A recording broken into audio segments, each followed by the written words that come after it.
Welcome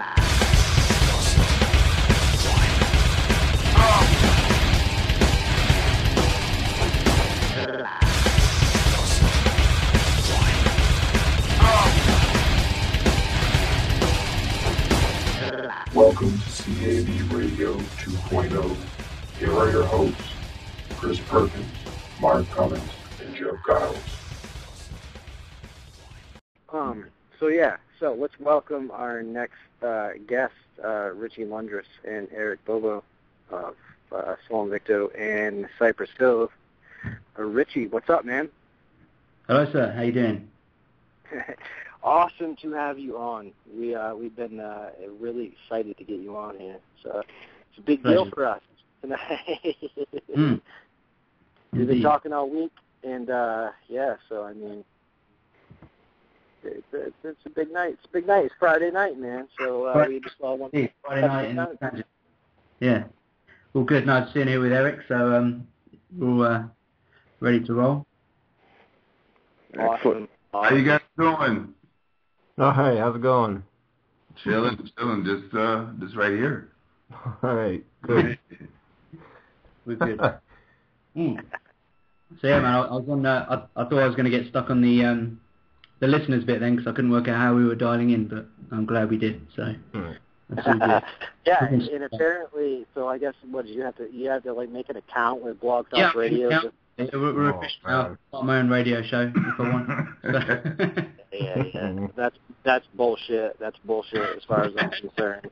You shouldn't have to like make an account through them to do that. But the thing is, like, there's some guests that we've had on haven't had to do that, and some have had to do that. So I don't know what's going on with that, but maybe because he's British. Yeah, it's because I'm English. that could. Yeah, okay, so it's your fault, Richie. It's all your fault, I think. I tried to warn him. I know. So as soon as I arrived here, I had the weather in New York kind of, stopped me from getting to LA, and then I got to LA and now it's raining, so it probably is me, I'm guessing. You guys have some sort of crappy weather out there anyway, so... Oh, yeah, it's standard. It's every day, yeah. Well, that's the thing, man. Like, a lot of our guests are from the West Coast, so when they find out that me and Mark are from Maine and they find out Jeff is from Pennsylvania, they're like, I kind of get jealous because, like, oh, it's so nice and warm out here, and, like, me and Mark are up here in Maine, and we're dealing with all, like, snow and shit. We're out there is fucked up, man. I have to say that. Yeah. I mean, in the winter, I'm sure you guys have your good days, but wintertime is not the place to be. Well, you know what? Me and Mark are used to it, and that's the thing with Maine. Like, we're definitely used to it. Yeah. I'm thin-skinned, West Coast, so anything below 60 is, freezing to me. Oh, geez. You wouldn't like it up here very much. No. See, you should see when I bring him over to London, he's got a jacket. Yeah, I'm like triple layered, you don't even know it's me. Yeah. I'm ninja'd up. Yeah. And it's summertime as well, so there we go. You guys, you both need to make a trip to Maine and spend a couple days up in Maine and just kind of get used to it, and just do it. It's something you should do. If you got a checklist on, or some sort of bucket list or whatever, man, come to Maine. Just come to Maine during the winter and spend like a week up here, like maybe in January or something, dude. Just do it. Just do it. It's something to do. That's not I'm feeling at all. I'm up for it. That is funny. Oh, man. I'll have to write something on their plane tickets like we're going somewhere else. We're going to Hawaii and then switch them up. Right. Yeah. Trick you. All of a sudden you're getting off in Bangor, Maine. Yeah. I know that Stephen King is around there, right? So, Yeah. I know he's got his house heated up, so he, maybe go over there and hang out. Absolutely. So it's the 40th show, yeah? 40, yeah. Congratulations. Congratulations, yeah. Yes, thanks. Like, oh, that was weird. Yeah, no. We're excited. Yeah. It's always good to get a bit of sarcasm over in the States. I like it. Not used to it, so it's nice. Yeah. You'll get a lot of sarcasm here. Yeah. I'm right at home. Definitely full of that, full of sarcasm. There's no doubt about that. Okay. So yeah, we're really pleased to be on the show. Oh, that's it. Yeah. I was like silence right there. Sorry, yeah, oh, that's really? it. Tumbleweeds. Yeah.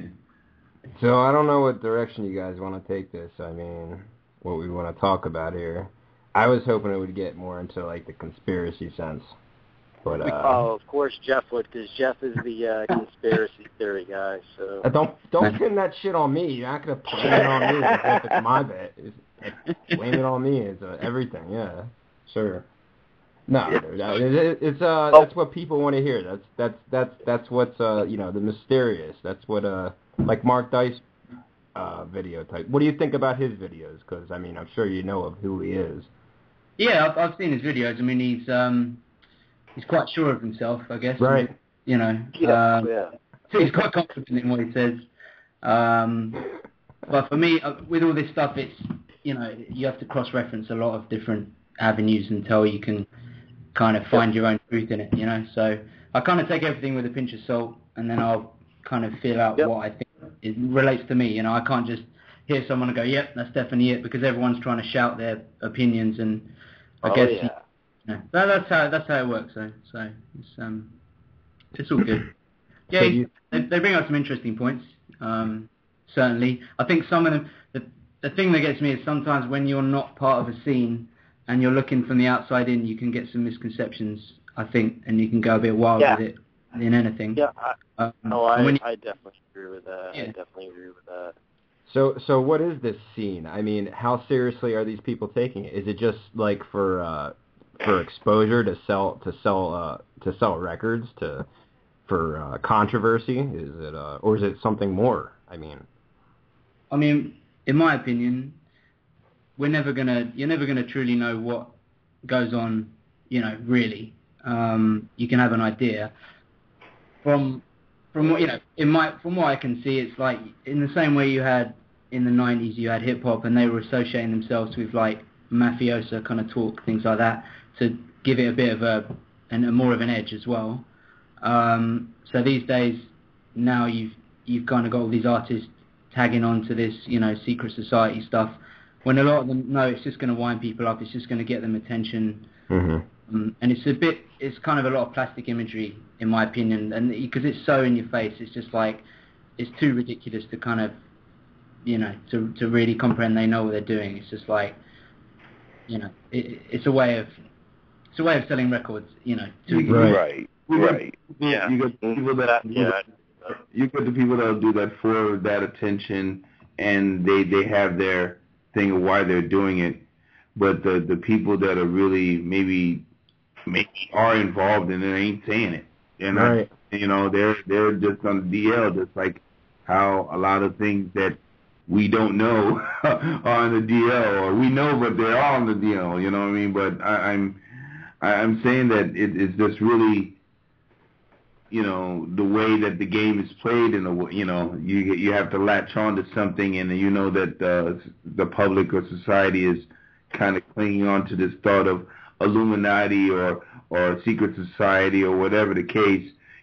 Why not talk about it? Why not give out some clues because they've read a couple of books and they know a little bit about what that they may be about, and then let's profit from it.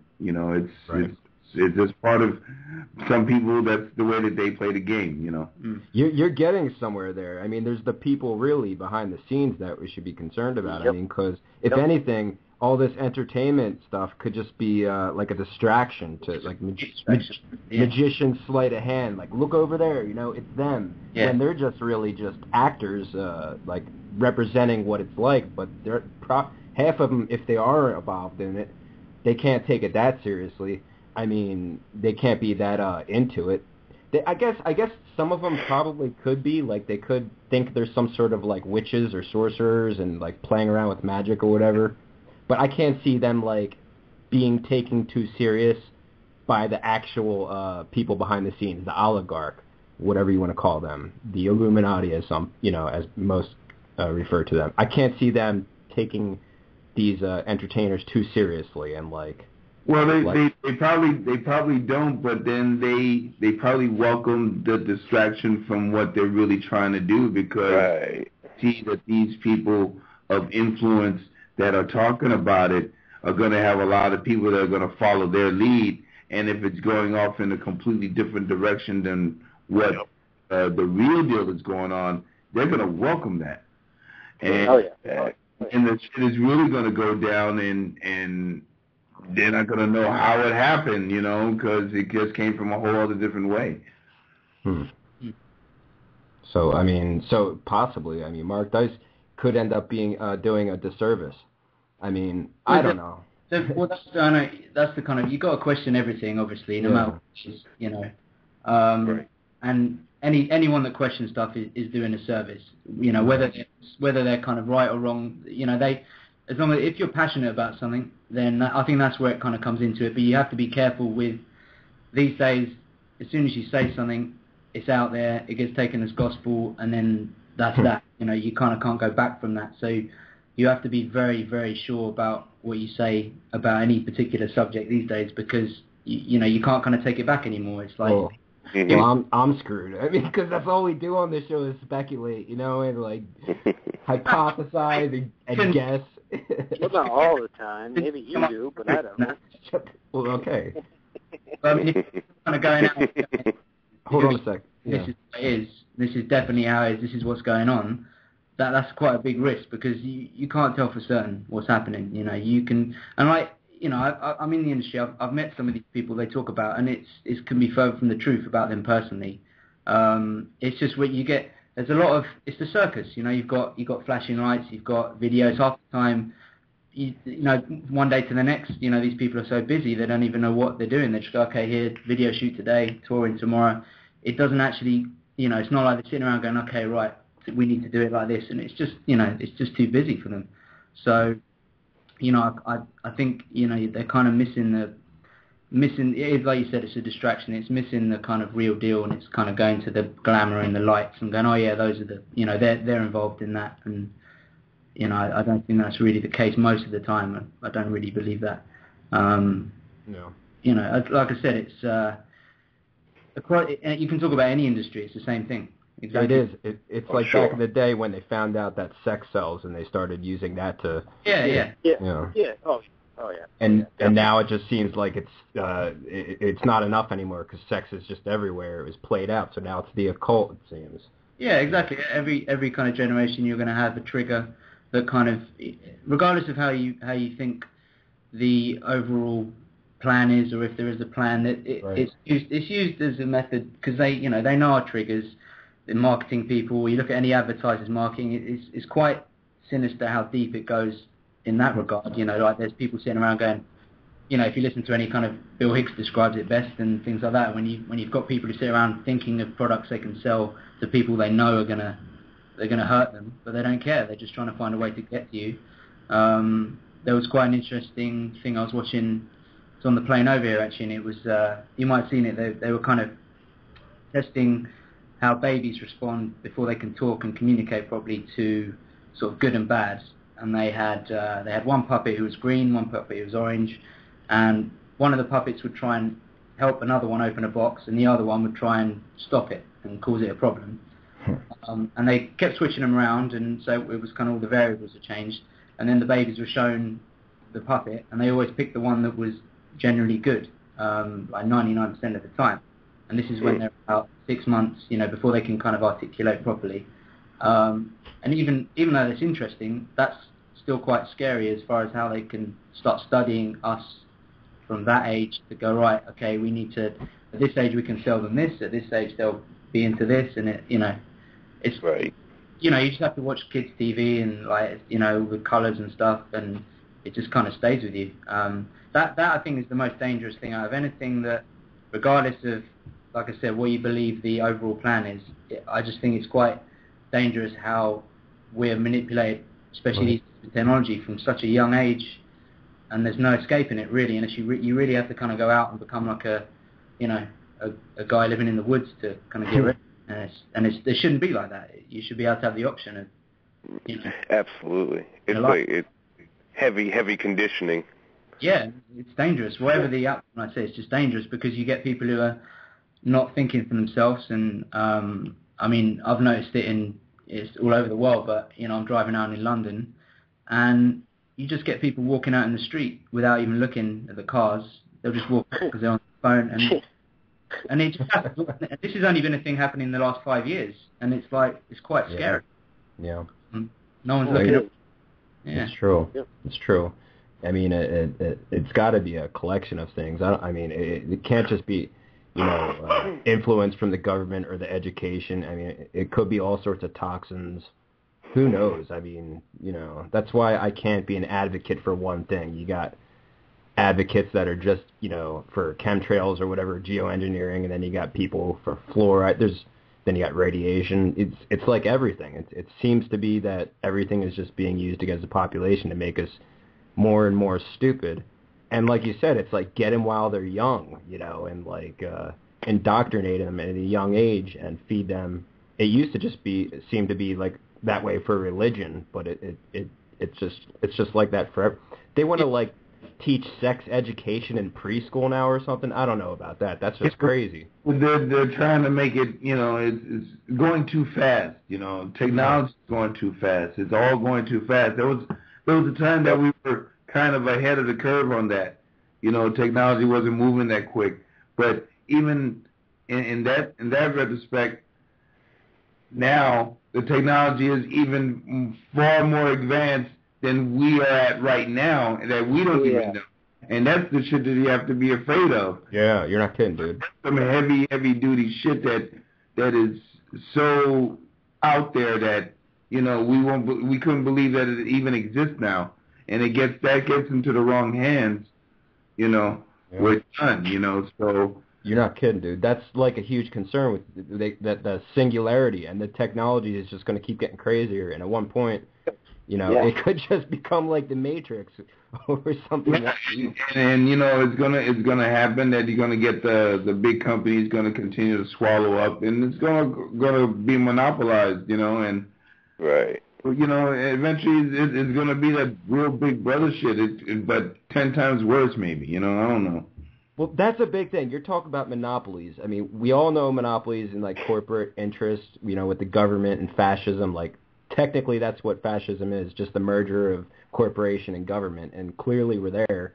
But, I mean, that's the thing. People see, like, monopolies. They know it's true. They know that, some technology is being suppressed, but they don't look at, like, the monopoly of information. Information is, like, one of the key ways to control us. So it makes sense that there's a monopoly on information, and they can use science. I love science, but it's like a lot of these scientists seem to be in the back pockets. And if something doesn't go the way they want it to, then grant money, funding gets pulled, and anything that could possibly benefit humanity just seems to get suppressed. Yeah. Like I was looking, like there's like a cure for AIDS or something in 1996, a patent number and all, and it's out there, but it's just not being taken advantage of. Well, it's funny you say that because I was in Spain a couple years back, and there was a thing on the news talking about an actual cure for HIV. Something that has been tested and has been proven. And I was looking at that, and I knew that I was never going to see that in the States. Right. Weren't even going to talk about it. They weren't even going to mention this or say that there was any kind of discovery like that. And I was right because I haven't seen it. Science is controlled. Yep. It's controlled, as you say. People got their hands in their pockets. That's why science is controlled.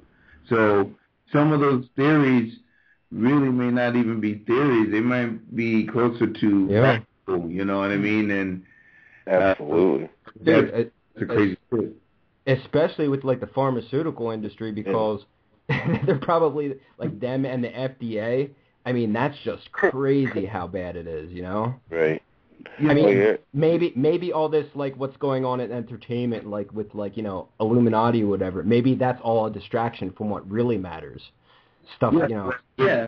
Entertainment is entertainment. Yeah, that's entertaining. And that's what it is, and that's the biggest distraction. You know how you know what a bigger distraction is to find out so and so is pregnant from so and so, or this couple has got together, or what they're wearing, or what they're doing. You know, the Kardashians or whatever, every move that they're making. You know, that's what the people are looking at, and that's the big shield. You know, entertainment is the big shield. Right. You know, we do music because we love it. We do it because, you know, it's something. It's a passion. You know, but for the powers that be, you know, it's something else.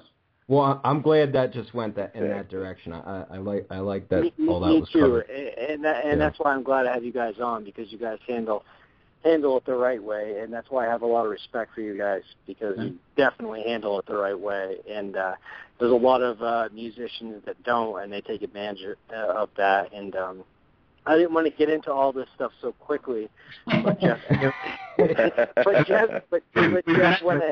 ahead and asked, so I can't help that, but it's a conversation, man. yeah, exactly. That's what the show is about. We don't want to totally like interview people. We want to have a conversation, and that's what makes our show special from other people. You know, I mean, we want to have a conversation. But if we can just like kind of skip back, and we can get into that after. We did definitely get into that a little quicker than I thought. But back to the band. I want to get into that. How did you guys, you know, like how did you guys like meet up and decide that, you know, like you and obviously like Stefan is I'm a big Deftones fan, so that's how I found. I mean, obviously I knew about Eric way back in the day, and but you guys all met up somehow, and I know like Stefan's into more of that music and or whatever. But how did you guys all just like get together? How did that start?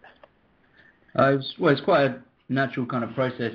I started out when I decided, you know, I was working. I was a musician. I was working as well, and then I just, you know, figured one day, look, unless I quit my job and run this full time and give it a go, I'm never going to know if it's going to work or not. So I quit my job and then didn't know what I was going to do. I started a little record label, started selling T-shirts, and then a friend of mine who was a rapper, but he was brought up in Bolivia. I said to him, look, let's try doing, you know, I fancy doing like a Spanish hip hop project, and we started that. And then I was a big fan of Cypress Hill growing up, and I got online and kind of found DJ Muggs's website and just seeing what was going on with the guys.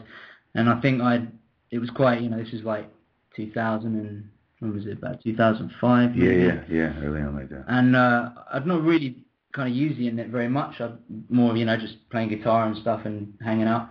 And I remember I settled an argument, which now is a normal argument for the internet, but to me it seemed really illogical. These two kids were arguing over something ridiculous. So I stepped in with like a big post of like, you know, listen guys, blah, blah, blah, blah, blah, blah, you know, just like a complete amateur effectively. And then the next day I came back and had an email saying, oh, congratulations, you've been made the forum administrator. And I was like, what the hell's that? I don't even know what that is, so let me look at this. And then, so I started running the forum for him. And then Muggs, they came over to play at the Garage in London. And he said, yeah, come down, man. And obviously I was producing at that time, so I thought I'd go down with some records. So I went down with a batch of records, and I got to the show, and then I remember I saw Muggs in the crowd. I went to meet him, and then I introduced myself as my name, Richie, instead of my internet handle, which I completely, you know, didn't realise. But so he looked at me, I went, oh, it's Richie, how's it going, man? He went, yeah, nice to meet you, and then just kind of walked off, and I went, a bit fucking rude. Like, he told me to And then I figured it out. I was like, oh, he doesn't know who I am. I've never introduced myself as that. So I had to hang around outside the show for like an hour, I think, and because I couldn't get in. The guy was like, no, sorry, you haven't got a pass. So I said, look, man, I said, I'm not going anywhere. I'm going to wait here. So you're just going to have to deal with me. So until I catch someone's eye. And I spoke to Eric briefly online because I sent him some tunes, and I'm sort of standing there and waving and trying to get their attention. And then it was at least an hour's gone by, and then the security guy was like, oh, I need to go, man. Can you watch the door for a minute? I was like, okay, fair enough. So I actually watched the door. Didn't go in. I watched the door for him. And I just remember two girls came out and they went, oh, is it okay if we go out and come in again? I was like, yeah, it's fine.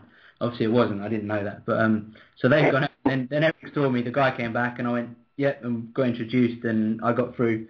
And as I got into the party, I saw these girls come back in, and the bouncer's like, what are you doing? You can't come back in. They're trying to point me out, and I'm sort of ducking through the crowd, just like. But so it's quite an eventful, night. But I got to meet him, and we, exchanged some records. I had some vinyls with me. And then it just kind of grew out of that. We started playing in the Spanish group we were doing called Sol Invicto. And then I also make drum and bass with a friend of mine, AJ. And we had a track, and I'd send it to Eric, just like, check this out, man, see what you think. And then a few weeks later, he sent me it back. There's all these guitars on it. And I was like, okay, sounds pretty good. And Eric was like, casually, oh yeah, I played it to Steph, and he put some guitars down. I was like, Deftones Steph? And he was like, yeah. I was like, okay. That's pretty sweet. Yeah, I kind of seized the opportunity. I was like, so we're doing a group then? And he was like, yeah, okay. So I was like, sweet. So that was good. And then, it just grew out of that, really, just like a sort of quite a chilled out, project. We just send ideas backwards and forwards. But yeah, it all kind of came through the Cypress Hill connection, and then we were, something like that. 2006, yeah. Yeah, and then actually the first song released out on like a label of Sol Invicto was a bonus track on my solo album, Meeting of the Minds, which came out in 2008. This is a song that I surprised Richie with have a Steph on it, because he was, me and him were very good friends, and he was listening to drum and bass at the time, and I was into that as well. So when I had the track, I thought in my mind, man, this would be kind of dope, man. Maybe I play for Steph, maybe he'll lay something down on it. So he heard it, and he was all hopped up on it and everything. So recorded his stuff over at his house. And, I didn't really tell Rich about it. I just said, just, do it. And if he didn't like it, then, But, it was kind of like that. And then we just decided to let's do this. Let's try to make some music, and here we are. Yeah, and I think because we're all on the same page as far as, these guys have obviously come at it, from a different aspect, considering they're really successful, and I'm not at all. Fans, don't let him fool you. Yeah, he does. Yeah, okay, just playing it down, of course. But but even though they from that, and I came from from the ground up kind of thing. I started off in bands, and then realised that to find 4 coherent musicians that didn't want to get drunk and fucked up all the time was going to be quite a chore. So I decided producing. I just thought, right, I can make songs on my own. I don't need to deal with this business. So I kind of came up through that, and then started my label, and I managed the group I was in and promoted them, and did I kind of had a taste of everything in the industry, and we all kind of met at the same point, really. We just want to make music for ourselves, without any, because before I kind of started thinking like that, you think you have to act in a certain way, like, oh, I have to do my CD, I have to send it to the radio, I have to get press, and for all these kind of channels, which is why I love the internet, because you don't all these people that kind of were gatekeepers to music, they've gone. Yeah. And granted that now there's a lot of shit out there that you have to go through. Like music wise, there's a lot of terrible bands that shouldn't be out there at all, but they are. That still allowed a lot of people who wouldn't be able to get their music out there to get it out there. So I'm all for the internet, and that's why when we release stuff, I release it all for free because I don't want to get into that bullshit. And it frees you up as a musician. Obviously, it's not cost effective, and you do need to earn a living from it. But at the end of the day, I believe that you give people something that you love, and if they love it too, they're going to share it, and that's all you need. That's awesome. Yeah, like for example, I'm never going to kind of go through any press people. Like it's always going to be direct to the fans, and perfect. That's so what do you make your? That's so respectable. Yeah. Oh, absolutely. So you make your money off your shows then? We haven't played any yet, so I'm still skint. No, we haven't played. So we're gonna definitely do it. I mean, it's from scheduling and things like that, and everybody living in a different spot and getting it all together. It's been one thing. Yeah. But now we really want to make a solid album, a solid project that is really going to live up to what the fans are expecting from us, from what we about. You know what I mean? Not make it like it's a side project. Just make it sort of. Yeah, exactly. I see what you're saying. Yep. Project for Steph is, a side project for Eric. It's my main project, so I guess the thing is, I don't want to. Obviously, it's nice to have that link. It's nice that we're getting fans through the Deftones, we're getting fans through Cypress Hill, but it really needs to stand on its own 2 feet as a body. Right. And at this point, because like I said, like Eric was saying, because we're in different continents and stuff, we haven't been able to kind of get together until this point really, and really sit down and come up with a sound and what we actually wanted, what we want to put out there. Sure. So the stuff we put out, we like it, I like it, but it's still kind of, it's more demos, it's more like ideas, seeing what people are into. The production's quite lo-fi because I do it all myself. I just kind of master everything and do it. I do everything you shouldn't do really. I kind of just, sometimes I just, preset mastering on Logic, bang, it's done, And you shouldn't technically do that, but it cuts out another thing that you don't need really. So it's just about making the least steps from us to the fans as possible, just to cut all that rubbish out. I'm not going to send up to a magazine saying, "Oh, please review our stuff, tell us what you think," and then hopefully, it's like bollocks. It's a waste of time. If they want to review it, amazing, but they can do it on my terms after the fans have heard it. Because I don't really care what someone in a magazine says about the CD. I care about what we think. Right. I care about if people are into it, they're into it. That's it. It's as simple as it gets. That's perfect. And that's, as a big fan of you guys, that's what I know that other fans, that's what I want to hear, and that's what a lot of the actual real fans want to hear. And I think a lot of people respect that because, like, dude, I'm not even familiar with the whole industry in that sense, but I can completely respect everything you just said, man. 100%. Yeah. If anything, it makes it even more appealing. It's real because myself and also Steph have been through the major label mill, so to speak, knowing how it works and how they embrace you when you're hot, and they distance themselves when you're not. And it's.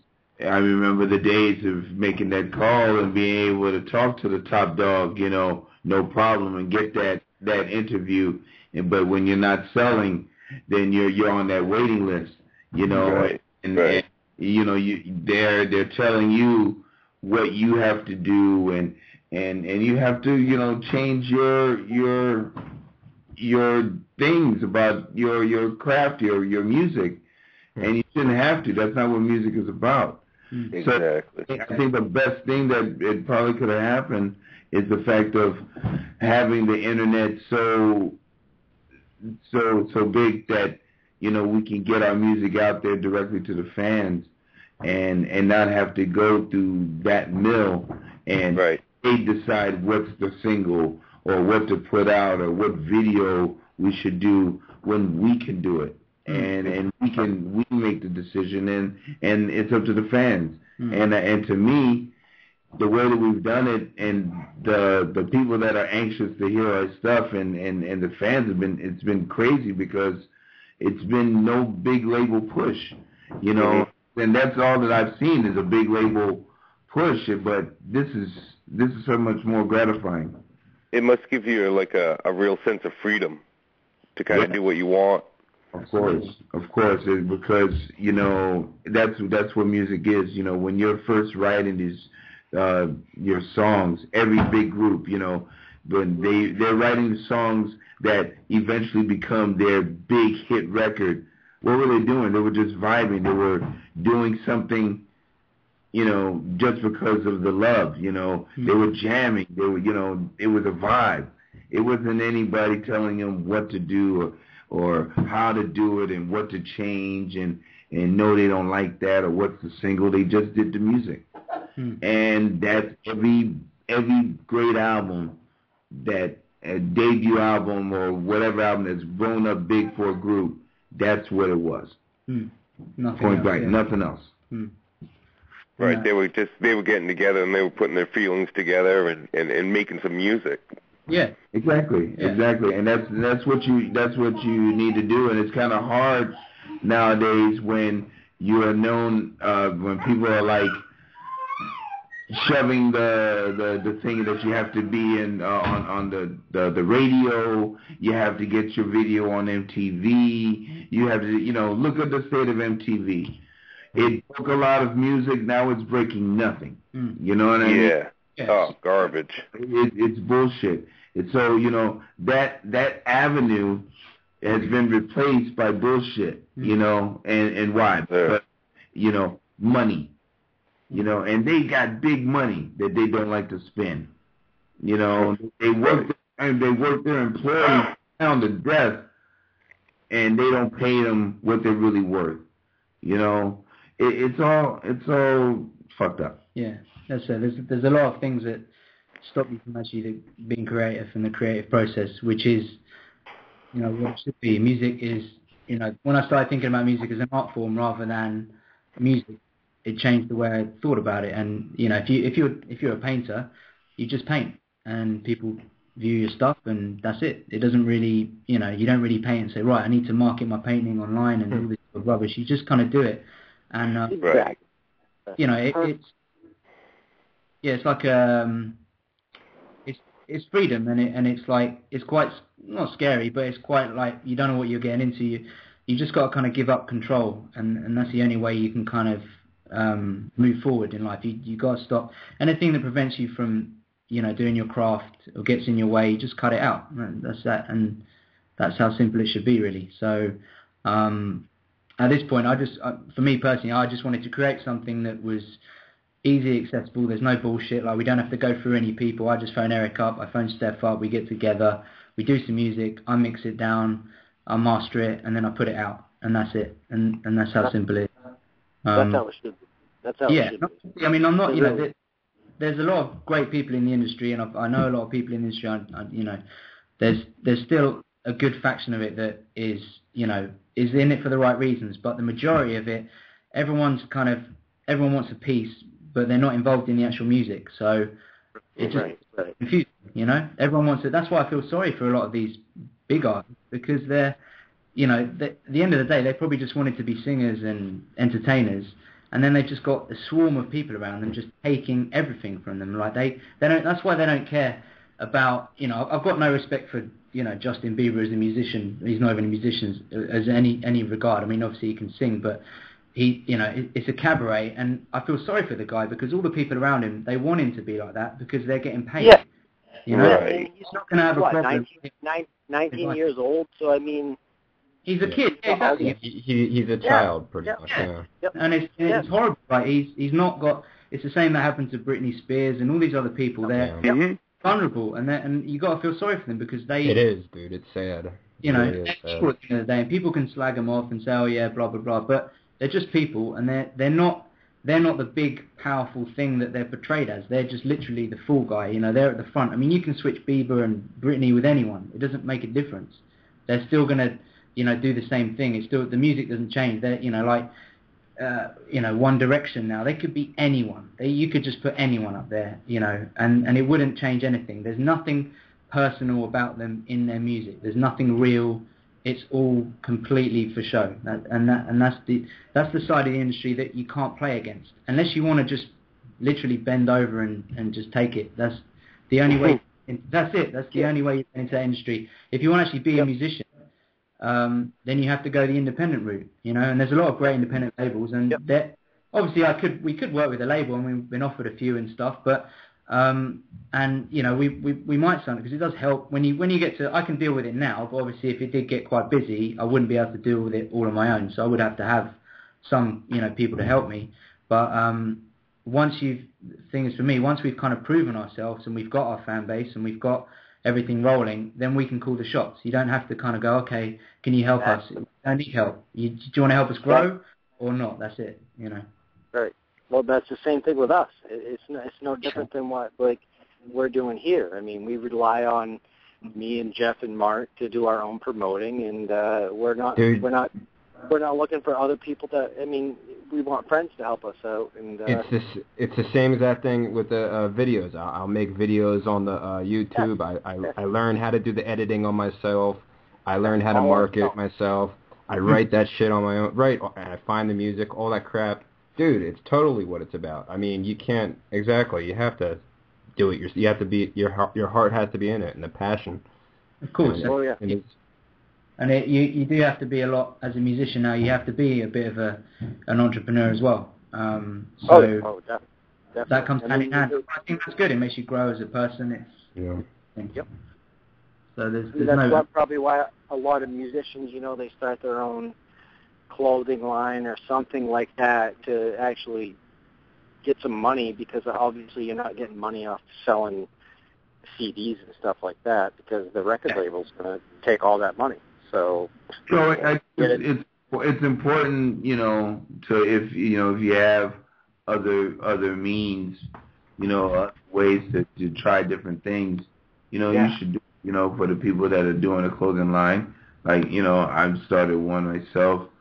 It's just about knowing that business, knowing those things, because just because music doesn't mean fashion, doesn't mean about that whole industry. You have to know, you have to do your homework. So whatever it is that you're going to get into, the successes and what you know and also who you know. So it's you got to think that now the days of selling 10 million records that easy are gone. Now it's gone back to, wow, you make gold and you get that gold plaque. That's big now.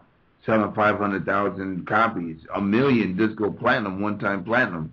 You're good, because now you don't have that thing of how it was before, that people going and buying your records and like that. We're in the age of streaming and all this kind of stuff. So again, it's a sort of control,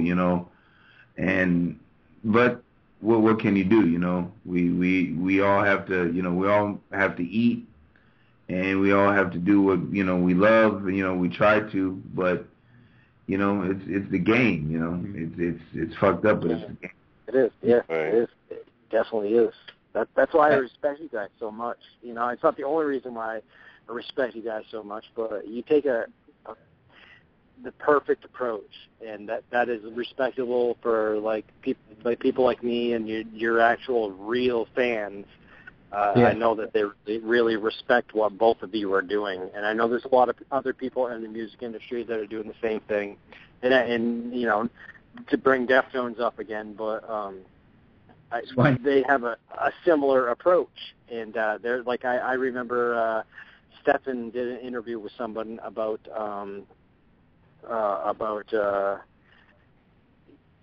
downloading music illegally or whatever, and he had a whole different point of view on it. And it's like if people are actually doing that, that's good for the musician, because they're actually downloading it. They get to hear it, before it comes out, or whatever the case is, and I don't know, man. It's respectable what you guys do and what you two do and what Stefan do, and that's why I like that you guys are all in like the same band, and you guys know what's going on, and I don't know, man. I have a lot of respect for that. So right on, dude. Well, thank you. Made a fan out of me, man. Probably everyone listening. Like the downloading thing, you know, I remember when Napster first came out, and you know, I was right there. I was right there, like the fact, but this was my take on it. Were you starting with Lars at that point? No. This was before. No. I was cool with Napster. Yeah. With the fact that, oh my God, I can now look for all these songs that I don't have. Right. And I get them in my collection because this is going to cost so much money for me to get, and some of them I don't even know their names. So I was going download crazy. I have to admit, because I love music like that. My one and only job, paid like regular 9-to-5 job, was working at Music Plus. Okay, and I loved just being around the music, so that's what it was. And Cypress, we did a free Napster tour with us and Limp Bizkit. I remember that. Like that, then Napster that's a lot of shit that was starting to happen with that. But we did that tour. It was free for the fans, and it was great. It was just like, okay, we're here with this music, you know, and that's awesome. And it was great, but you know, you have the downside is when you have people downloading the demos or shit that's supposed to be on the album, and you're leaking it when you're not supposed to. Yeah. Right. Yeah. That's kind of that's quite disrespectful in that regard, I think, you know. Yeah. I agree with you on that. Yeah, absolutely. Yeah. No doubt about it. What fucks it up, because you know, why are you going to put an album that's coming out in 2 months? You're going to put it out there for the public now. Right. I totally agree with you on that. And the artist has to repackage the album, take out some songs, add some new songs, so it's not the same package. But the majority of the songs are still going to be there. So it's not going to have that impact. It's like locking the gate after the horses. Yeah, so it's totally fucked up. So in that regard, you know, those people that do that should get their hands chopped off. Yeah. To me, you know, because they're really they're fucking shit up. Yeah. But you know, I mean, look, music should be for the people, and I guess right now the way to make your true money, if you're out there, is through touring and merch and shows and all of that stuff, and you know, that's the independent hustle. You know, I think it's getting back to that, you know, that true independent hustle, because what are the big labels doing? They're scrambling. They're just trying to figure what the fuck they can do. You know, you have people like Macklemore and Ryan Lewis that did it all independent, went platinum on their own. So their platinum is like on some 10 times platinum money-wise. You know what I mean? Because they don't have to deal with a major label. They did it all themselves. And the label, what are they going to do? They're going to try to sign them. Yeah, well, we can offer you a deal. Why am I going to go with you? I did it all myself. You want my money? We'll offer you this deal, 360 deal, blah, blah, blah, blah, blah. That's where the 360 deals came. Oh, yeah, we'll give you all this money up front, but we'll have your publishing, your merch, and everything like that. You get the balls on that. No, you know. Yeah, I think the majors are they're scrambling now because it's their own fault as well, because they stopped developing artists. There's no more development anymore. And I've been in the situation before with, like I said, my first band. I had an experience of that where, you know, I did everything effectively by the book. You know, I did 2 high quality music videos. I went out to New York with the singers and kind of did the trade shows and stuff, and met people and did all the schmoozing and all that. And it was all you just get met with bullshit, you know, and even to the point where I get to a major label and they say, right, we really love your stuff. and they always want to hear the next song. They never actually, that's the whole trick. They kind of, you take songs there and they're like, oh, have you got anything else? And there's always that excuse.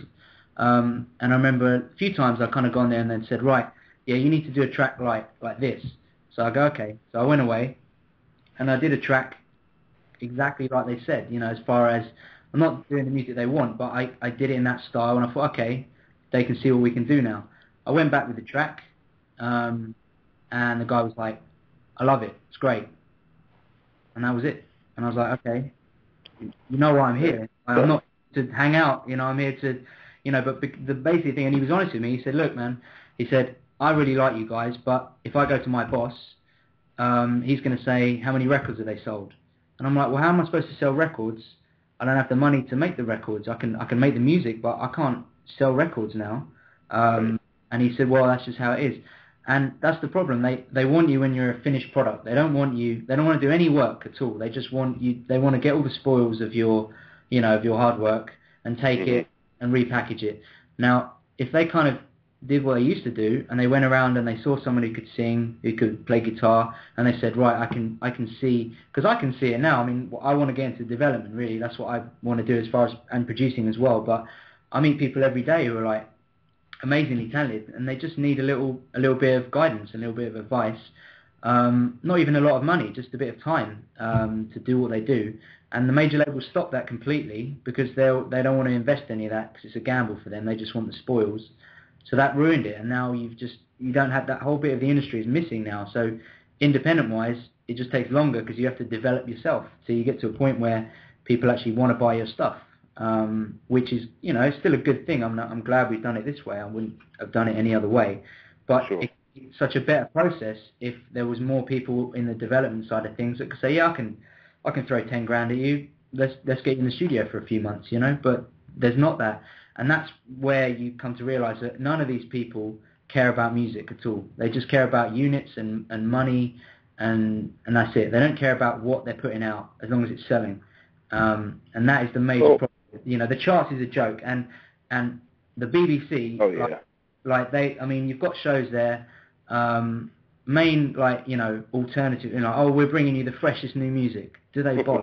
Like, it's bullshit. They play either their friends' stuff or what they're told to play, and they'll give you this impression like, yeah, we're playing all the up-and-coming stuff. And even if you've not heard it, I know for a fact that particular song they're playing has already got, you know, 2 million views on YouTube. So to them, it's a safe bet. They're like, oh, okay, this has been approved by the people. We're not going to take a out on a limb and go for it. The only person that ever did that in England was John Peel. He was the only person that actually would play stuff that no one would have heard that he liked. All the other guys, they just play, you know, they play from the song list. They're just like, okay, I'm going to go and play that. And it's you know, it's bullshit. You know, if you just actually were really pushing independent music, why not throw something out there that no one's heard? Because there's plenty of music out there is good enough. The quality is just going to continue to deteriorate too, because if you look how stupid people are today, and those are the people that are that the record companies are trying to satisfy. That they're the ones that are demanding this stupid music. So it's just going to get continuously worse, you would think. Over time. Yeah. And I mean, I'll give you an example in this regard. I was at a Deftones show, and this is how the industry is to me, and this is why I stopped caring about it. I'm at a Deftones show, and there's a guy there from the BBC called Zane Lowe, right? And he's like the main guy on a Friday night. He's a massive Deftones fan. He's also a massive drum and bass fan. So I've approached him. I'm already, you know, I'm with the guys, so I'm backstage. We're hanging out. He's around. I went up to him and went, oh, hey man, how's it going? Introduced myself. I said, yeah, I'm working with Steph on a drum and bass project. Right. Now, to me, as a music fan, right, he should have gone, oh yeah, I want to hear that, or blah blah blah. But he kind of looked at me and went, oh yeah, you can tweet me. And I went, what? And he goes, yeah, just Twitter me. I'm like, well, what sort of response is that? And then, you know what I mean? And it wasn't like, yeah, man, this sounds good. You know, this guy's working with Steph. I love this band. I love drum and bass. Let's at least hear it. And it was just like, he looked at me blankly, and I just thought, well, it's all talk. There's no actual. Yeah. No. Wow. To be fair, to his credit, I did tweet him, and he tweeted me back. But it was just like, yeah, man, thanks. But, you know, and it was just like, you know, Right. So how does somebody that's like, got all the talent in the world and coming up and, how do they get through? How do they make any sort of, breakthrough nowadays then? Well, I think your first port of call is to put it bluntly, stop giving a fuck about what anyone says. Fucking right. Fucking right. Absolutely. Fucking right. Nope. And then just remember, if you're an artist and you're out there, just remember the reason you should be doing this is because you want to be creative. You want to create something. I mean, Stefan was saying this the other day. It's like, if you want to make a difference in the world, you have to create something. Otherwise, you're always going to be working for someone else, effectively, until you create something new. And that's what it's about. If you sit there, forget, literally, I mean, I know so many people I'm working with now, and they get so panicked about, how are we going to get this to there, and how are these people going to hear it, and what about this? And it's like, all these are variables you don't need to care about. Just create your product, create your album, love your album, and then just give it to the people. And then if people like it and it's honest, they'll share it. And then people will be knocking at your door saying, Sol Invicto is a good example. If anything, even if it kind of ends tomorrow, it may have set an example whereby you don't need to care about any of this business. Like, our stuff's gone out there, and from nothing, with no press, me and Eric sit on Facebook, that's it. I probably spoke to every one of our fans on there, I reckon, at some point, had some kind of interaction, and that's built up like 20,000 people from nothing. Wow. And it's not a lot when you look at other bands and you're like, yeah, but I know for a fact I'd rather have 1,000 real fans who are going to support our merch, buy our stuff, or just literally tell other people about us, than have 100 people who are just like, oh, these guys are quite hot at the minute, yeah, let's check these guys out. Because I want a career. I don't want a 5-minute flash in the pan. I want to be doing this the rest of my life. So if you respect the people, you'll get the respect back. And that's how it is. So I think people just need to think about their art, release it, and then just you got to lose control. You just got to kind of go, right, I'll give up control of what happens. Whatever happens is going to happen, because I've done everything I can as far as I've done what I shouldn't have done. I've done what I should have done, and it always comes to the same result. You haven't got the control. I've been in situations where I've given like major, probably one of the biggest artists in the world. I've given them a track. They've loved the track. Like quite a commercial track I made, and they took my number and they've done that, blah blah blah. Yeah, this is great. Let's get in touch. Nothing came of it, and I'm in a situation where I'm like, this shouldn't be real. I'm with people that, this is ridiculous, the situation I'm in now, and it's just bullshit all the way through, and it gets your hopes up, and then you're like, oh god, it's not going to happen. And that's the point when I just thought, right, I'm just going to release it, and then I'm happier if someone hits us up and says, yeah, I'm playing your track in my car, or you're wearing your T-shirt in right. That's what gives me the satisfaction. So I just say people have just got to do their art and enjoy it, and don't think about the money, anything else. Just let it be, and they'll do well. If they're going to do well, they'll do well. And right. If they're good, they'll do well, and don't try to conform to what they think's going to be hot. Yeah, exactly. And as soon as you do that, you're going to be chasing someone else. You know? Exactly. Right. I mean, you can look at any, it happens all the time, any genre kind of blows up and then everyone's making it, and it's hilarious. But the first guy's always the one they're like ridicule, like, oh, that's a bit weird, and then all of a sudden it becomes popular, and then everyone's doing it. Right. And obviously, the longer it goes on for, the worse that music gets. Like it kind of dissolves and gets diluted, and then you end up with something. You end up with all the kind of the bottom feeders who are chasing this tail and making really bad music, and they've missed the boat, and it's already gone into something else. So you just do you, whatever it is, just do it, and that's it. And that was my whole point of, even though me and Eric come from different places, and me and Steph come from different places, we've ended up at the same point, which I think is quite poignant, because they've gone through the mill and they've done everything. I've come through, underground, doing things my own way without any help at all, and we've ended up the same, train of thought. So that, that's the truth in it for me, really. That's sobering. That's fucking awesome. Thanks, dude. I don't even know what to say at this point, man. We got with these.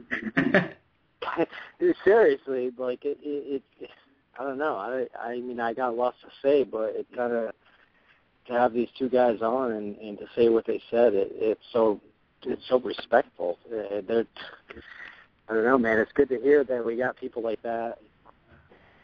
You know, I mean, it's you know, to kind of see things through a more open eyes.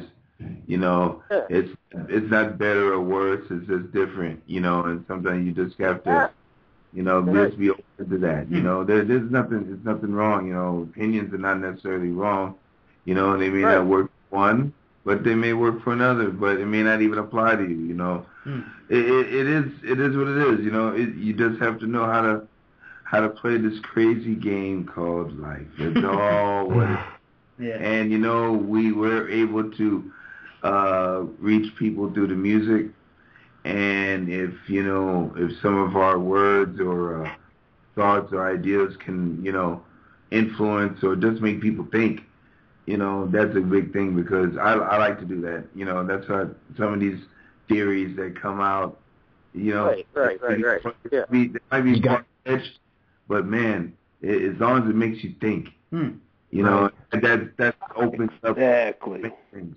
And you I guys, personally think that you guys are making more than more artists are, and well, that's the point. Yeah. Yeah. They're challenging because they're challenging the people that put crap out there, and that's the point of it. And as long as you're keeping it real, you're countering the garbage that's out there in the same way that the new media, you know, the internet is countering the old media, you know, the mainstream media, and so it's like a double-sided sword. Or that's not a good analogy there, but it definitely has its significance, because it really, I mean, and that's the only way it's going to happen, is if you're keeping it real that way and being true and not giving a shit if you offend people, and you just speak from the heart that way. Yeah. And instead of pleasing your you know, the stockholders or, you know, the record companies, you're pleasing the fans, and you're doing what you feel is right. So that's all that matters. I mean, and that's going to naturally counter all the bullshit out there. Exactly. Yeah. You know, you're only responsible for what you say. You're not responsible for how people take it. Yeah. That's it. Exactly. That's it, man. And also, I mean, it's not like, you know, I'm not of the mind where I don't really think our music's never going to be, you know, preachy. My opinions obviously are not going to come out in our music. Like, we're not going to be doing political songs and all that kind of stuff. It's purely music for me, but I'm not going to hold back on talking to people. It's not, you know, I'm not going to, that's the difference. I was just talking to the WikiLeaks guy. He was going to do something on one of the songs, but now you said no political. Shit. Fuck that up. After all that stuff I said, I definitely can't go back on that. But no, I mean, that's the thing. It's like, we're not, as musicians, it's like, obviously musicians have got a voice and stuff, but if you use it in a way that, you know, you shouldn't be, being preachy is not, you know, no one really wants to hear preachy, to be honest, but if you hear honesty, I think if more people were honest, that would be good, rather than sort of, this is our agenda, don't buy this and don't go to this place, you know. It's just like, I just want people to listen to our music and it be, you know, that's our music. It's not really going to be, there's no agenda to it, it's just literally art, as far as I'm concerned. But also I like the fact that we can talk on interviews and we can talk about what we're doing and what we think about it. Because there's not a lot of that. Everyone, I mean, you listen to any interviews now, and people just say the same thing. Like, you know, what 3 records would you take if you got stranded on a desert island? And it's like, give a shit about that. Like, and they repeat it the same every time, and that's why cutting that out of our lives completely makes your life easier, because the person interviewing you doesn't care. They're just told, you know, I've seen so many interviews where you're cringing because you're just going through the mill. You don't need these people anymore. That side of the industry can just end. Like, you don't need it. Like, magazines finished because they're so arrogant. I'm all for, like, I'll talk to people like you guys, any independent people that want to speak. Even, like, if someone comes with the right approach, we'll talk to anyone.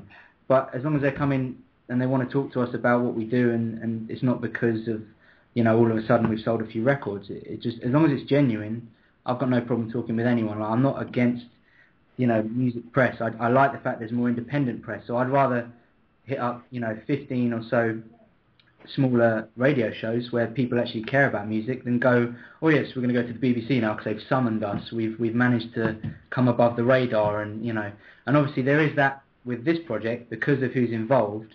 It does put us slightly on the radar, but for me that means the music's got to be really, really good. So that's what our aim now is, just to, like, now we get together. We've kind of released, you know, we released some little tracks, and I've got our third instalment of the EP. I'm mixing that now. But they're all kind of just finding our way, you know, demos. I'm proud of them, but they're not, you know, what I really want. When we put our debut album out, I'd hope that would be kind of like the definitive sound of what we do. And then we just go forward from that. But I just hope that other people might see what we do, you know, independent artists, and go, yeah, maybe I don't need any of this nonsense. I can just do it myself. So that is the plan. But yeah, we kind of want to play live. The next step is just to get out there really and do a lot of live shows, and hopefully we'll start that kind of later in the summer. We'll start rehearsing and go from there. So good. Oh, please tell me you guys will come to the East Coast of the States. Yeah. Oh, yeah, Yeah, there's one. yeah, got it. Yeah. You guys got to, because you got 3 fans right here that are just dying to go to a show. Awesome, Let man. me throw this out here right now, because I have to throw this out. But you guys, like, I know it like gets in with like with Deftones and everything, and I know Stefan has issues with that and matching it up. But you guys actually, you can come to the States. 2012, Deftones headlined Kabang Music Festival in Bangor, and then Stefan can tell you about it, because I know that he can, because he played it. And we have this festival up here in Bangor, and my ex-girlfriend runs the whole festival. And the only reason why she got Deftones to come up here was because I asked about Deftones, and so she had Deftones, and Stefan can tell you. He can tell you that he came up here, because that's how, I met Abe on that night, and I stood on the stage with Deftones, and if you can like work something out, and I'm throwing this out here, you know, like maybe like Cypress Hill, Deftones, and Sol Invicto can do it, but it's probably the biggest festival up here, but I don't know. I know that you guys can do it. I know that you can, and I can hook it up, and I'm not trying to like be an idiot about this or anything, but like you definitely can. It's in August, and there's at least like 20,000 people that come to it. So I know you can. Sol Invicto and Deftones, and then maybe even Cypress Hill can like work it out or whatever. But just like get in touch with me. I can like definitely hook it up. But seriously, come on.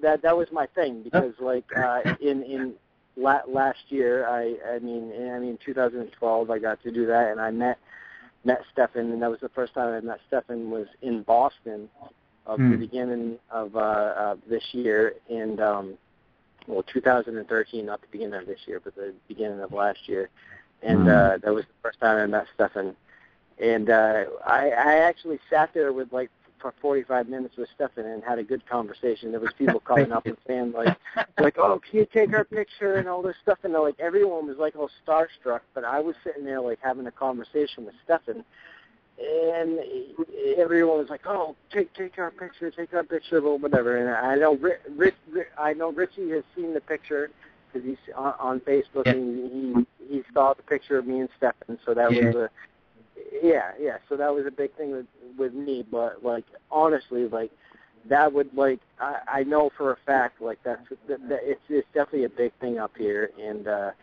if like you guys as a band want to come to the East Coast, I will absolutely set this up, and I know I can, and I'm not just like talking like shit or anything like that.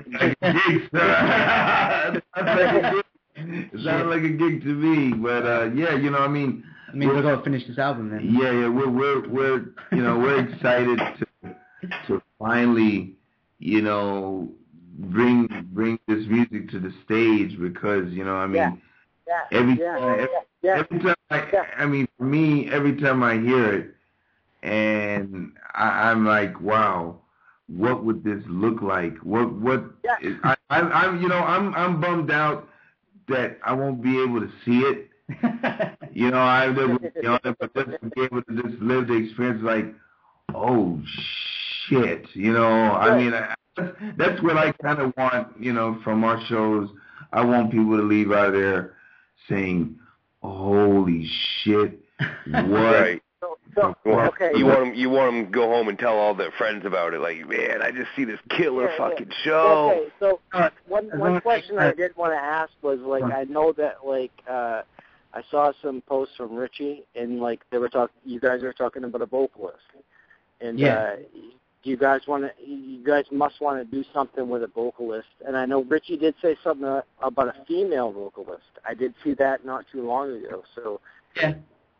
What do you guys think about that? We're open to it, and like I said, at the minute I just want to get the music finished first. Yeah. But I don't really want to have a front man or woman. I don't want to have that. But live, we're gonna need. It's like another instrument for me, and I think that if we get the right person, that's not in a rush. If it's an instrumental project, so be it.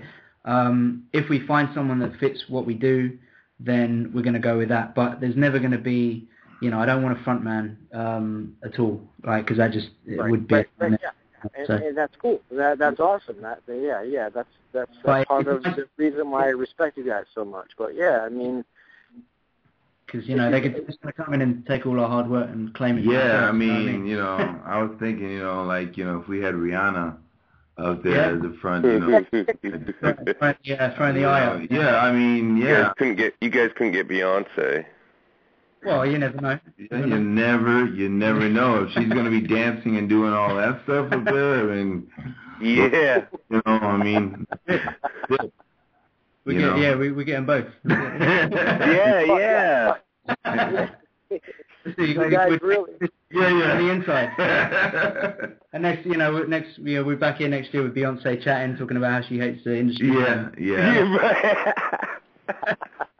She's divorced, married one of us. Yeah, exactly. Just she has Sol Invicto chain, you know, on that. Yeah, I love it. You know, but you know, I mean, as far as the vocalist thing, it's like, man, it's got to be somebody special. I totally agree, man. And also, I think you guys want to be on as well. I don't want to, you know, like, I put up a suggestion, like, you know, anyone got any ideas? And it was people that have been in massive bands already, and it was just like, that's not really, I don't want to go out with another guy, and then it's like, oh, this is another side project for this guy. Right. So it's like, wonderful. It'd be nice to find someone unknown, you know, someone we just bring out, and they're like, this is our guy or girl, and people are like, never seen this person before. That would be much better. So yeah, you know, because I mean, sometimes when you get the famous lead vocalist, you know, their fans come along because they love the vocalist, so they're just gonna see where they want to be there to hear the vocalist, and then they'll critique the show based on what the vocalist did. Yeah. You know, so it's gonna take away.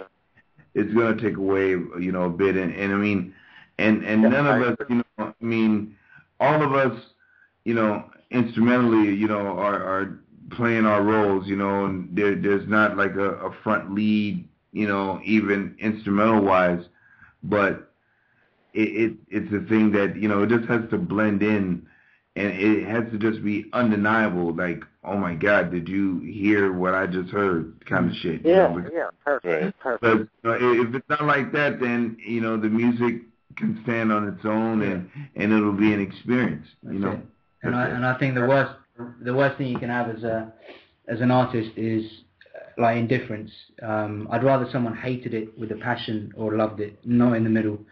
It'd be, because that's the way I view anything really. It has to trigger something in you, and if people are going, yeah, that was okay, that's like the most insulting you could probably be, I think. But I'd rather someone went, I hate it, I never want to see that again. That made me feel sick.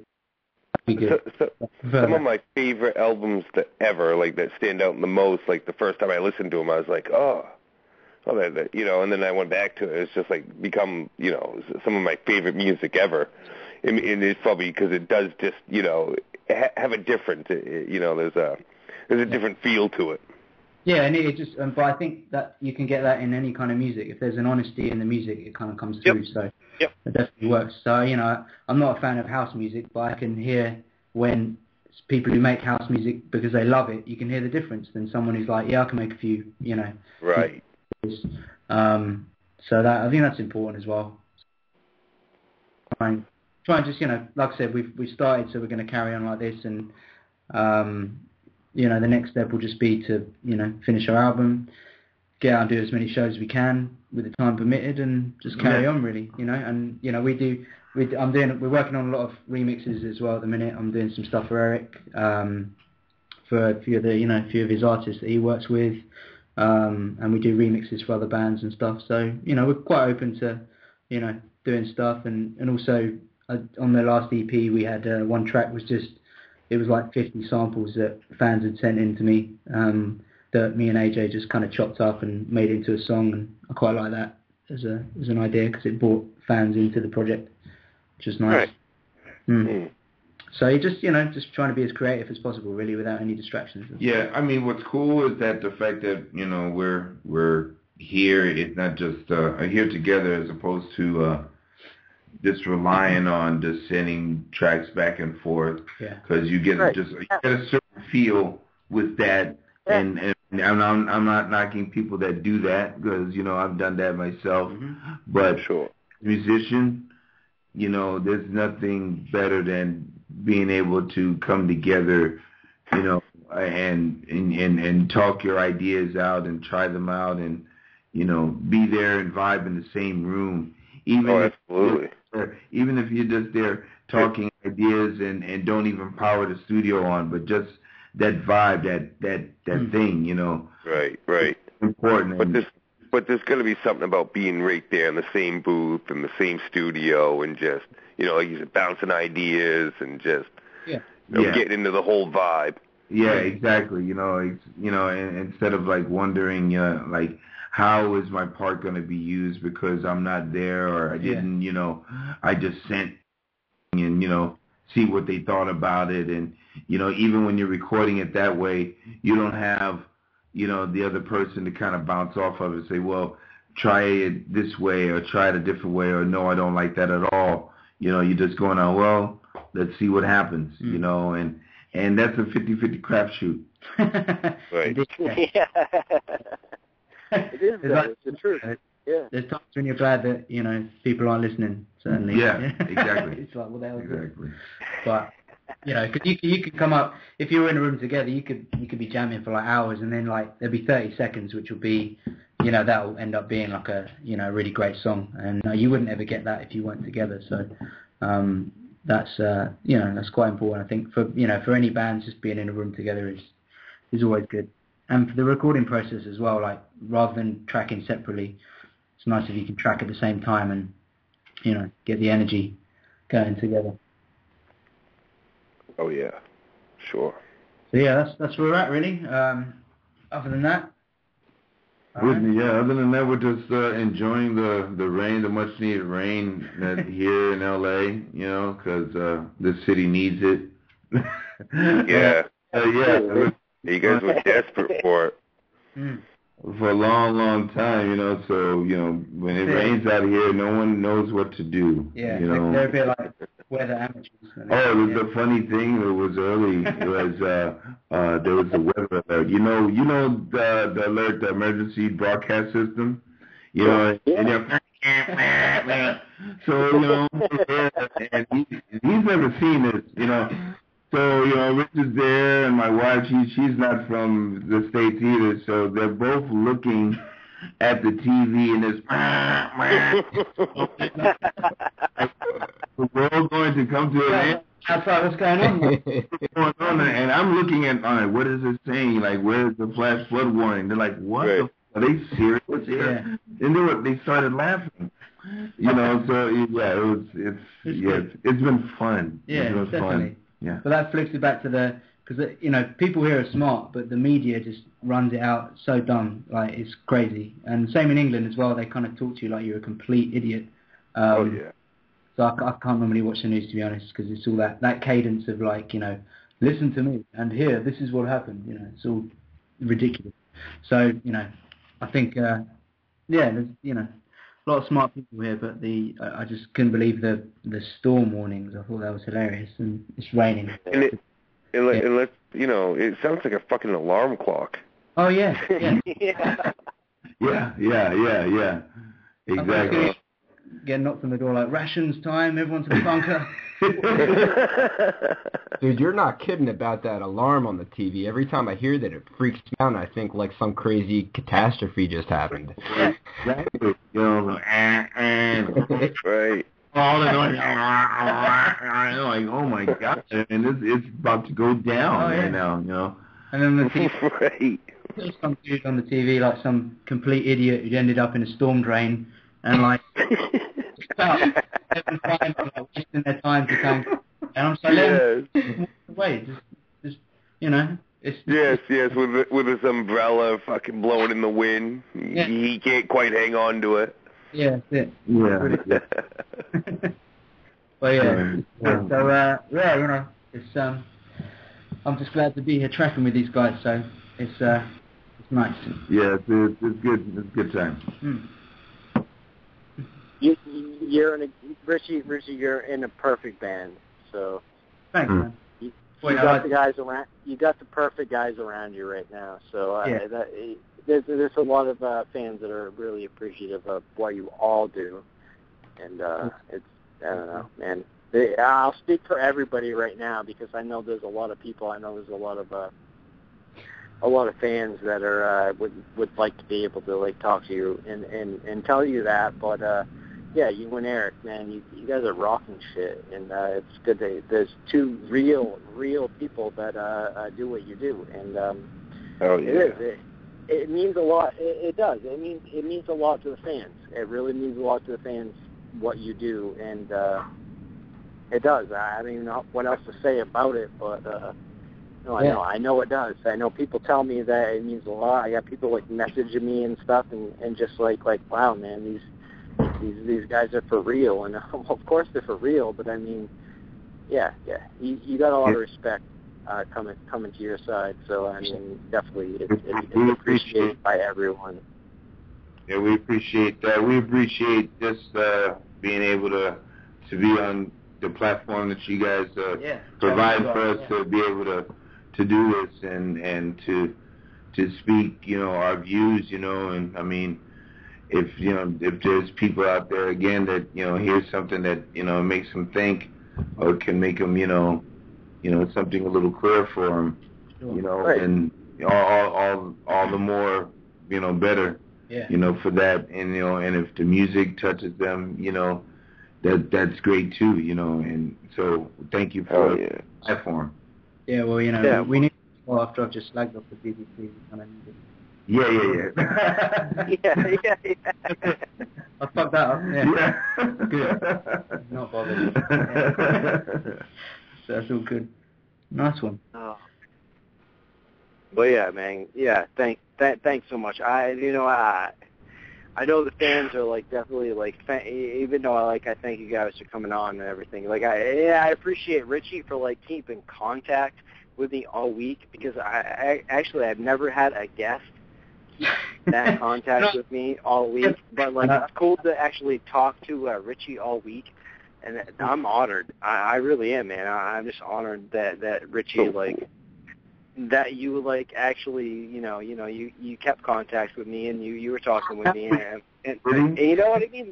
That's respectful, man, and people respect that, and I don't know, man. You both are you're fucking awesome. That's all. I don't know what else to say, man. I'm like honored to have you on the show, and so we really appreciate all the fans and everyone kind of hitting us up and sharing our stuff. It does mean a lot, So it's all like a good thing, man. So we're good.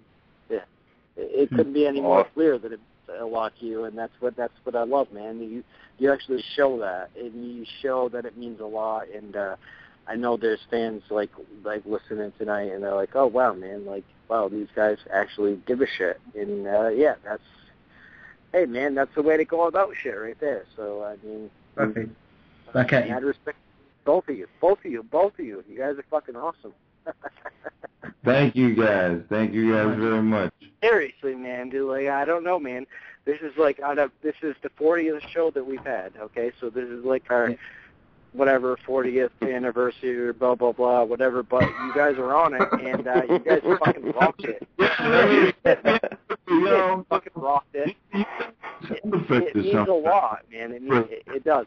It means a lot, and the fact that you guys are on like our 40th show, to me and Mark and Jeff, it means a lot to have you guys on. And I know there's I know we broke the record tonight. I know we're probably at least maybe at 10,000 tonight. I can't wait to see the numbers. I'm not trying to but you know what I mean? I don't know, man. That's no, dude. We're at least. I guarantee we broke the record tonight, but maybe 10, but not 10. It means a lot. It really does mean a lot. So, and this is actually probably the best conversation that we've had. And, the best two down to earth guests that we've had. And mad. We get up there to Maine that we'll probably catch have a nice conversation over some beer and lobster is popular out there, right? Oh yeah, we'll show you guys how to party up here in Maine. Okay. Yeah, like I said, man, I'll get a hold of Richie, man. You guys are gonna do some sort of tour over the year or whatever. Just I'll keep in touch, and I'll definitely talk to Richie. And really, man, seriously, dude, I'm up there at least New England or whatever, man. I'll be there, dude. I'll get a hold of you guys, dude. I'd love to meet you guys. There's no doubt about that. You guys are I don't know what to say, man. I'm honored that you guys are on the show tonight. So. No worries, guys. For real. No worries. Okay, cool deal, man. Thank you very much, and thanks to all the people that are listening. Hope you guys enjoyed it as much as we did. Indeed. Yeah. Oh, they did. All right, guys. So all right. So you guys have another radio interview or something to go on tonight, right? Yeah. With Bees. With Be Real. Yeah, so you guys are warming up here with us, and they're gonna, so that's really that's. I won't be on the radio show, man, because I checked out that game. Eric sorted that, man. Yeah. That's another. That's another story. That's a whole other story. That I stepped up to the big league and then just got smacked the fuck. Yeah, you know what I mean. Well, either way. It's my fault. I'm sorry. Thanks so well. Yeah. We're still friends, though. We're still friends. He's gonna go out there and they're gonna do their radio show up there at Bees, and man, then I'm gonna carry on mixing, and we're gonna get together with Steph next week and carry on with the recording. So. Yeah, and when you guys are got that stuff done, man, just kind of keep me in the loop here. I definitely want to hear what you guys got going on. Obviously, send it to me. Yeah, no problem. You could be like the guy in the commercial, the guy that sits in the chair, right, and then listening to the music, has a sound system, and then it's kind of blaring at him, and it's like 1,000-mile-per-hour winds. That's how the music is going to be coming at you. It's nice. Yeah. It's brutal. They set me I up. love it. Yeah. Cool, guys. Nice one. Well, all right. We'll let you get on with the show, and we'll catch up with you soon. Thank you very much again. Yes, thank you. And Thanks, guys. Hey, guys. Thank you for coming on the show. For sure. Like I said, I know I said it enough, but it's an honor to have both of you on the show. You guys are awesome. Indeed. And Eric, happy birthday to your dad today. Man, thank you very much, man. Absolutely, man. Definitely a legend. Definitely, I have two old records from your dad that came out of a collection of my grandfather's, and that's how I knew about your dad. But I do have two old records, and one of them is unopened, and I don't want to open it. But yeah. But the other one, yeah. So I got two Willie Bobo records, and that's pretty honorable. Awesome. Your dad is, that's very honorable. So I meant to throw that out earlier, but Thanks a lot, man. Thank you very much for that. Dude. Mad respect to you, Willie, and so all you guys, man. Thank you for coming on. No problem. Cool. Peace. See you soon. Have a good night, but have a good night, guys. Yes. Bye. Wow. Yeah, man. Wow. That's got to be made into a YouTube video pronto. Absolutely. Get right on to that. The best show that we've had. Those guys are the best, dude.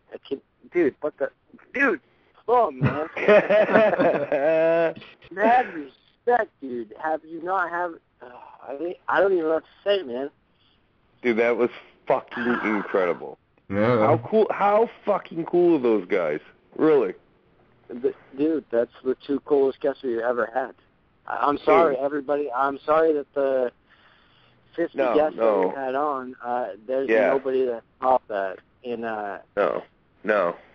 I'm not even sorry because it's true. It's totally true. I'm not sorry either. I am sorry that I didn't get to play all the music, but we will play the music that I have lined up. But I'm not gonna take a break on that, dude. No. I love all the guests, but you're right. There's no breaks on that, and those are two legends right there. In their own respects, they're like, maybe a couple of the biggest guests we've had, in their own respect, we've had some very big guests. But for me, as personally, those are my two biggest guests. I'm going to go out, I'm going to say that Eric Bobo, man, Cypress Hill, dude, 13, 14 years old. I've loved him ever since, 20 years later. Both of us, yeah. Dude, I was jamming the shit in the car a few weeks ago, man. I'm pretty sure that all of us were listening to Cypress Hill when we were that young. So, dude, sixth grade, for sure, 1992, man. It was a legendary night.